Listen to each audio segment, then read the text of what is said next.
Hey folks, welcome to this next episode of the podcast. In this one, I'll talk a little bit about people not really being able to judge correctly what the risks are of certain things having to do with martial arts and self-defense. Now, the lead up to this is a video I posted a little while ago on my Facebook group. I spotted it by accident. And again, I'll put the link in the show notes so you can watch it there. But it's this young woman who puts on the gloves, and it sure looks like she has zero experience, but she thought it would be a good idea to basically do some boxing sparring with a guy. The guy clearly has some training, and it looks like he's going light, but the end result is still that she gets knocked out.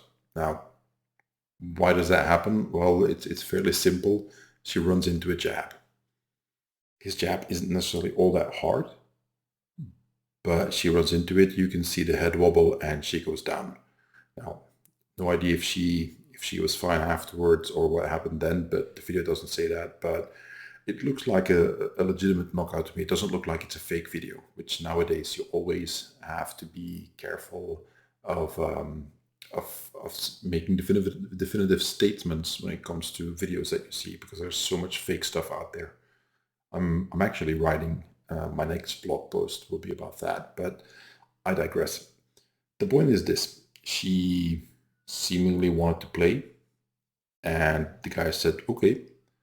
And whether it is by accident or on purpose, he knocked her out. Now, there's one thing we do know about knockouts is that they are never completely harmless. Pretty much every punch that you get to the head is one too many that can cause either serious damage or worse. You end up hospitalized or worse, or it could be that you shake it off and you never really feel an effect. The problem is that you won't know upfront until it's basically too late. I just recently posted a video on my Patreon page. It's a public post, so everybody can watch it. And again, I'll put a link in the show notes, where it's an interview with a young man who killed somebody with one punch. There was some trouble with one of his friends. He came over, he punched the guy who was causing trouble with his friend. The guy, he knocked him out, he fell, and the guy died. One punch, and it's over. So even though this is not guaranteed to happen, it can happen.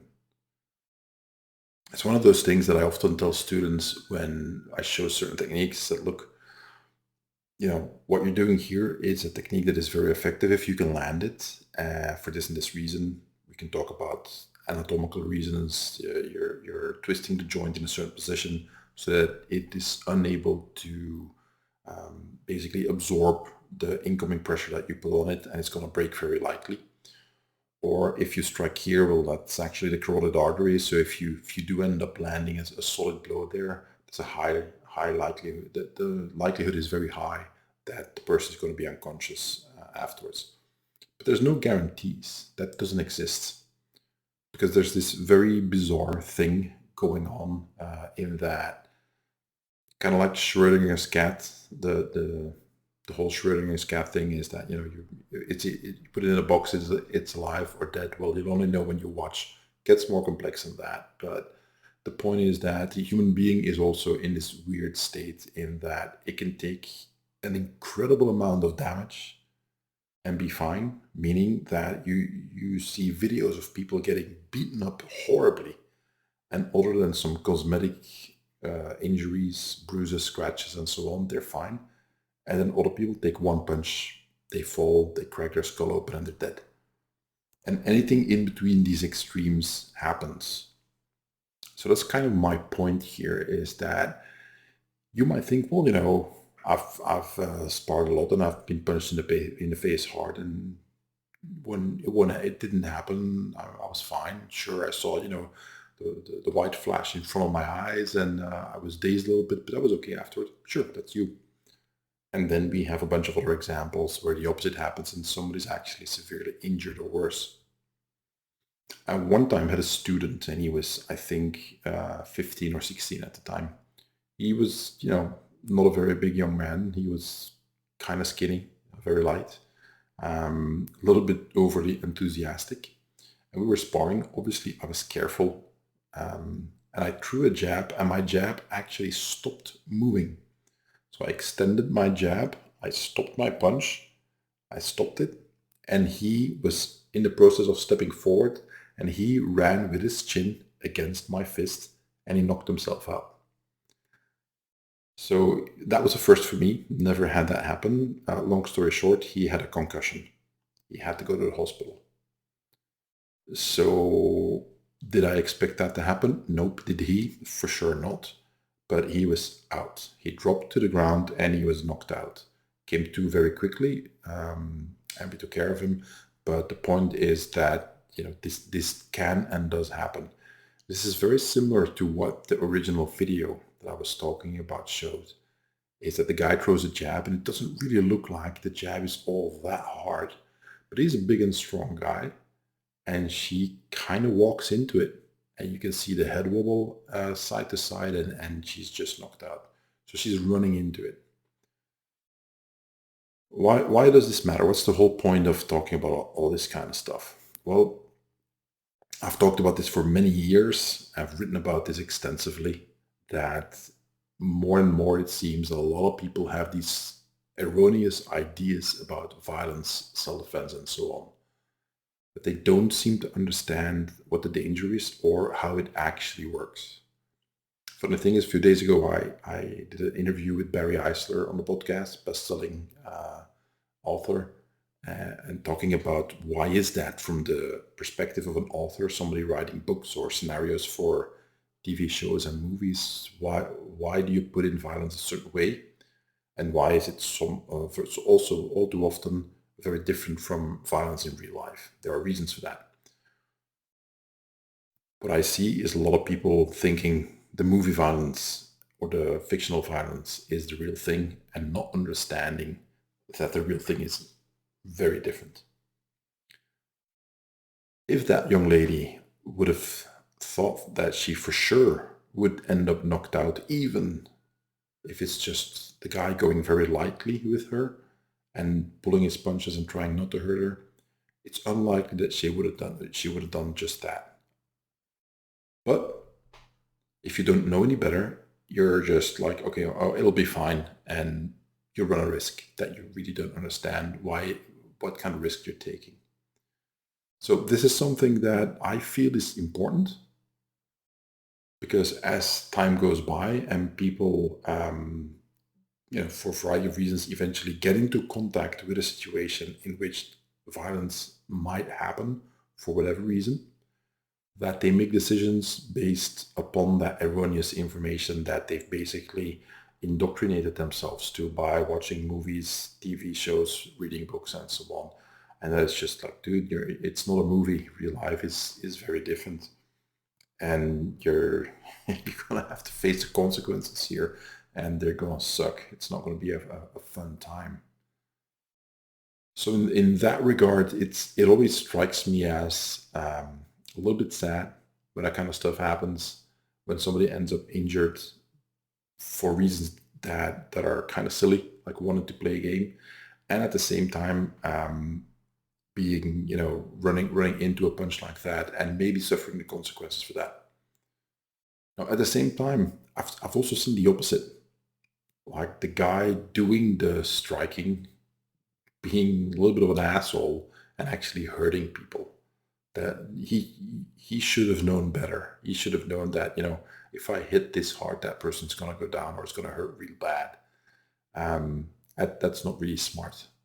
It's a dick move. Let's call it that way. You're just being an asshole, and hurting somebody on purpose that you know full well will be hurt, and they don't know any better, or they think it's funny, or they think it's cool, or they think that they're gonna score, get some cred by walking away when you punch them, and they don't show any pain, and then they round the corner and they're crumbling into a heap, crying on the ground, so to speak. This kind of thing you should know better as well. So it's on both sides of that equation to not be an idiot. What I've had over the years is just very simply more and more withdrawn from all that kind of stuff. Meaning, when, and I've mentioned this in the past, but when people ask what I do, I'm a personal trainer, and that's it. Most people think, okay, fitness, conditioning, lifting weights, fine, okay, and the conversation stops or sticks to that topic. I hardly ever mention that martial arts and self-defense is something that I've been training in and I'm very passionate about for teaching and writing and so on for decades on end now. Hardly ever mention it because, again, due to all the things that I've mentioned before, there's a lot of misinformation. And at the same time, a lot of people who then will ask questions along the lines of, well, have you ever killed somebody? Or show me a move. Or what if I do this? And then they throw a fake punch at you, or an actual real one. Had that happen as well. Is that, at a certain point, it gets old. So you'd rather avoid these kind of situations. And if it's somebody who then wants to spar with you, or like, "Oh, okay, let's wrestle a little bit, or let's fight, or this and that." The problem is this: if it's like in the video that I'm mentioned in the beginning, okay, the guy could have been more careful and not extend his fist like that, or pulled it back, or or missed on purpose, but he was aiming true, probably thinking that he was holding back, but she still ran into it, and she ended up knocked out. So he could have done a little bit better, and in avoiding the whole problem. On the other hand, depending on who it is who is asking, for some sparring with you, is that, as the saying goes, the best fighter in the world doesn't have to fear the second best, but he has to fear the ranked beginner who doesn't know what he's doing. Because that beginner will end up attacking you in very unorthodox and surprising ways. Whereas the trained fighter, who's number two, is going to be more predictable because he is going to use more techniques that the number one fighter will then recognize more easily. We can rip that apart, that whole story, that whole idea. That I don't entirely agree with it, but as a general rule, it is true. I think that untrained people will throw unorthodox techniques because they're not trained. They don't know how to throw a proper punch or a proper kick, so they'll just come at you. And it doesn't mean it can't hurt you or can't damage you. Especially if it's somebody who's maybe just only a little bit lighter than you are. So there's just the math of that in the equation of them developing force. If they weigh a little bit less than you and they swing real hard with their arm, it's still going to hurt. You might actually get injured there too if you let that happen. And if they swing hard, they don't know any better, or they have this kind of fake, fantasy idea of that. Well, like he'll block it anyway, or he'll, evade my punch because he's a trained martial artist, or blah blah blah. And you don't, then you end up injured. So then sometimes happens is this scenario in which you don't want to hurt the other person, but you have to take them seriously enough so that they don't hurt you, which means that you're going to have to make sure that you move fast enough and put enough energy in anything you do, even if it's just defending yourself, blocking, parrying, evading, and so on, that you do that seriously to avoid getting injured. If it's just blocking, even if you're just doing a shielding block when somebody swings at you and they punch into your arm and you're fine, but they end up with with a sprained wrist because of the impact that they just landed too hard against the point of your elbow as you blocked or something along those lines, they're going to be angry at you. Problem is that if you hadn't blocked, they would have clocked you in the head pretty hard with that punch. So those end up being no-win scenarios. Nobody wins, everybody loses. The only way to avoid that kind of stuff is to not play the game at all. The only way to know for sure that you're not ending up in that kind of scenario is to assume that it might escalate to that point. In particular, if you don't know the person well, if you don't know the other person.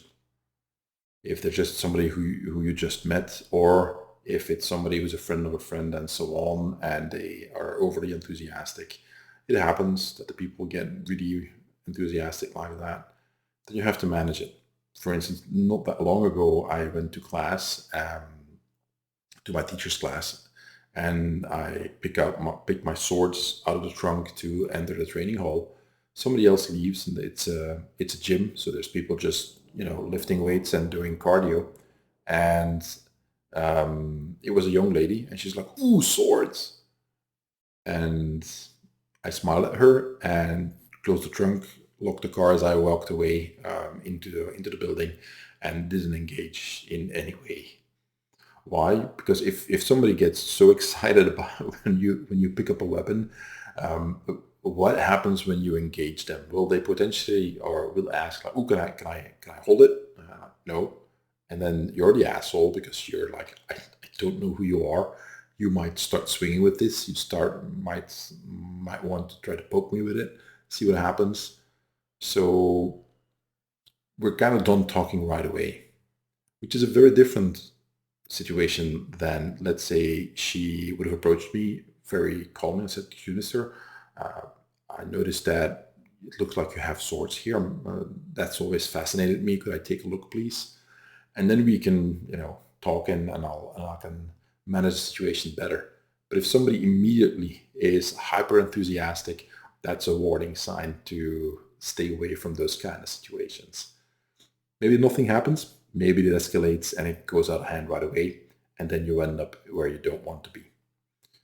So the moral of the story of this episode is basically that as a practitioner, you want to avoid all that kind of stuff. Stay away from the drama. People want to spar with you. People want to play those kind of games. Safest course of action is to just basically walk away from that stuff. If you are overly interested in in experiencing what it's like to spar with somebody who's trained or do that kind of stuff, I would advise you some caution.